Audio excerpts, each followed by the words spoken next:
beautiful people. How are you today? Guess what? The first week of February is already over.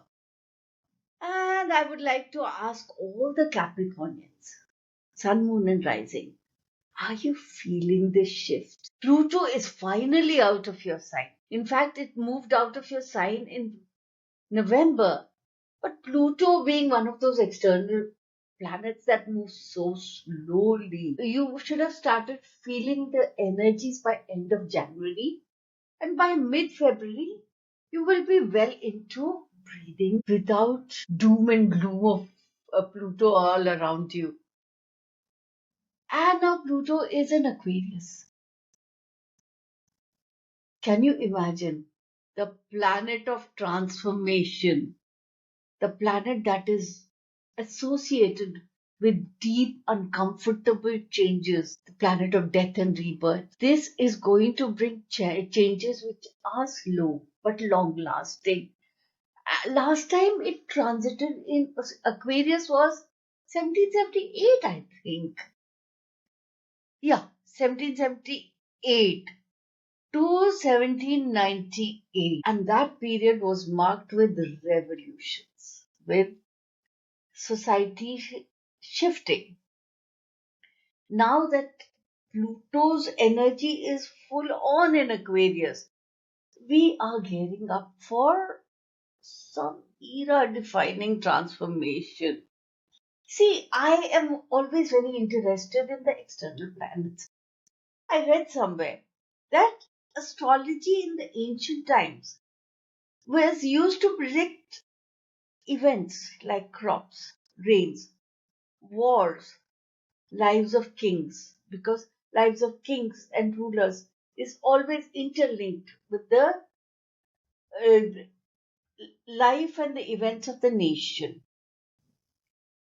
So, astrology was not a personal tool of prediction, it was a collective tool of prediction. Pluto's transit into Aquarius is interesting because governments, corporations, long standing institutions feel an intense pressure to adapt during a Pluto transit.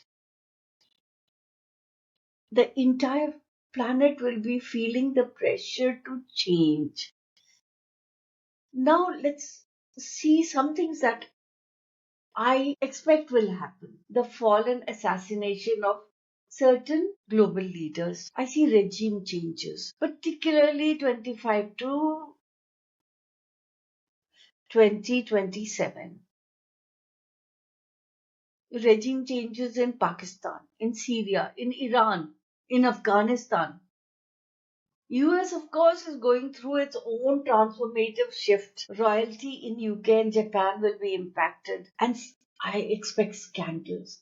I expect scandals in religious institutions, churches, mandirs, mosques. There is a lot of ugliness, of corruption that is going to be revealed. Why am I talking about it today? Because today, February has Rahu and Neptune in Pisces. Historically, when Rahu conjuncts Neptune, there are a lot of things that happen. First of all, Rahu rules toxins, toxic waste. It also rules hunger. It's the demon's head. It's greed. It can also assist in the removal of such energies. Now, what I think is going to happen is that due to fires, wars, pollution, Rahu is going to clean up the world. So I expect cyclones. I expect water events, storms, floods, because Neptune is in play. By the time we reach the full moon, I see fire energies rising, particularly in US. The California fires, which happened as soon as Mars came into the US chart. This time, I think the fires will be in Yellowstone Park, and unlike California fires, there will not be any human sabotage. I think it's natural events. Also, around full moon, I expect something shocking happening. in Israel, in Iran. Now let's talk about the February full moon, the snow moon. It's also known as the eagle moon. No, the bald eagle moon. And directly after that, around the time that the full moon happens, the sun moves into Aquarius. And by 16th of February, Venus, the evening star, will be the brightest star on the sky. Now let's talk a bit about the full moon. It is Gandanta. It's 29 degrees 53 minutes in the last degree of Cancer. Now, whenever there is a Gandanta full moon, it invites us to confront deep-seated emotions. There is release of karmic patterns, purification, renewal. The energy of Gandanta moon is turbulent. And a lot of people start feeling a lack of security, anxiety, fear. Now, the full moon occurs in Cancer. Ashlesh Nakshatra. Ashlesh is the serpent, transformation, healing. And on the same day, the sun moves into Aquarius for a month, joining Saturn and Mercury. I'll be talking about the Sun Saturn combination in another video, but right now let me concentrate on the full moon. The full moon is in Cancer, and then the Aquarius energy is being activated by the sun. There is innovation, humanitarianism, collective consciousness. So, how does it work out for us personally? See, the theme for the full moon is emotional healing, transformation. With Ashlesha Nakshatra in play, we are given a powerful opportunity as an individual to release emotional patterns, karmic ties. I advise everyone to engage in meditation, in therapy, in chanting. On a global stage, I expect not only the storms and the cyclones, I also expect major breakthroughs in areas like agriculture, food industry, and also medication. Now I'm going to talk about how it's going to affect every moon sign. Aries, it's in your Karmasthan, the 10th house, the house of profession, career, reputation, social status. So, since this is the full moon, the emotions you are being asked to release is the emotion of fight. You do not have to fight. You do not have to put others down to feel superior. There is space for everybody. So concentrate on the healing, nurturing, teamwork aspect of your career. Another thing, Aries moon, watch out for allergens, for skin problems, for pollen energy, because the air element that is being activated right now is toxic. Taurus moon, your 11th house, the house of blessings, is being activated. Time to network, time to expand your social circle, time to concentrate on charitable and humanitarian endeavors. This house will reflect the Aquarian energy very strongly. So, look for what is beneficial for the collective.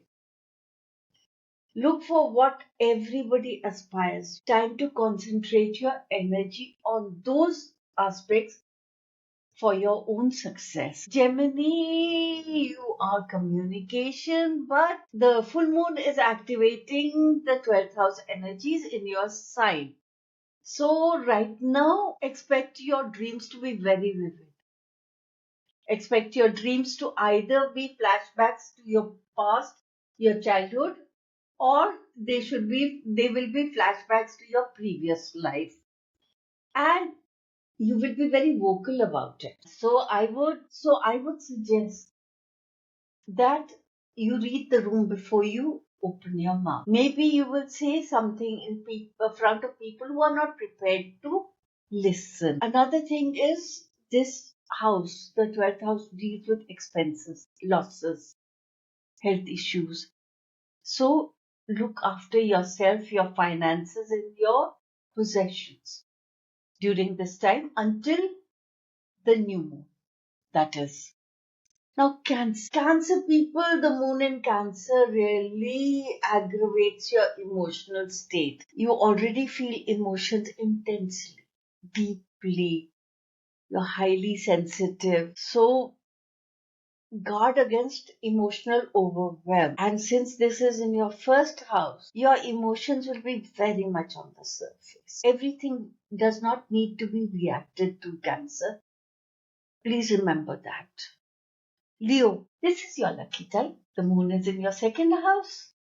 Second house is your possessions, your wealth, and your individual values. This is also the time that you will be required to interact a lot with parents, siblings, relatives. So, this is the right time to establish boundaries, to recalibrate your relationships. Virgo, this is in your career. Use this period to build close relationships with your peers, your siblings, your classmates, your co-workers. Remember, communication is the solution to most problems. Virgo, with your moon in the third house, you will be asked to communicate. Be clear, be precise, and also be vigilant. This is also the time when I see some person from your extended circle coming up to you and divulging some secrets about some people that until now you did not know. This may change your perception of that person and also the person who brings you this news. So, Virgo, be careful about that. Libra, this is all about fourth house energies. Fourth house is home, mother, family, children. In the Kalpurush Kundali or the natural horoscope, the fourth house falls in the Cancer zodiac. Now, moon is Karak, moon is mother, moon is vehicle. So, this is all about your personal home, your property, your mode of transport. Unless there are malefic aspects, this period until the new moon is really auspicious for you, Libra. Provided you maintain your Libra energy, that is, you balance your emotions.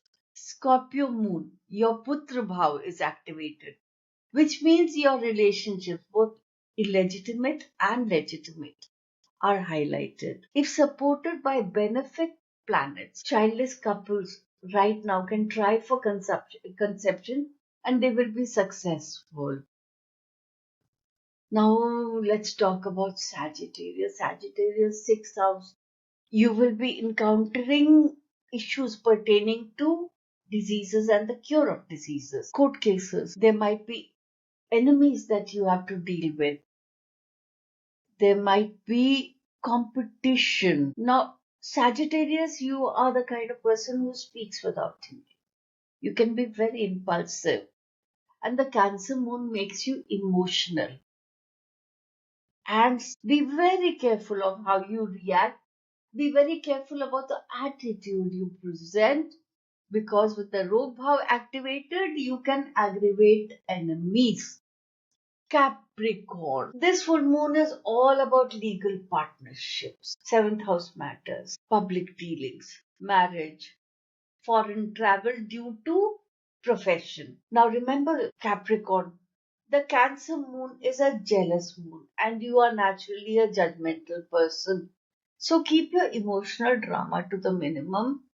You might just be aggravated by the moon's energy to be unnecessarily insecure and suspicious. Aquarius, this is in your eighth house.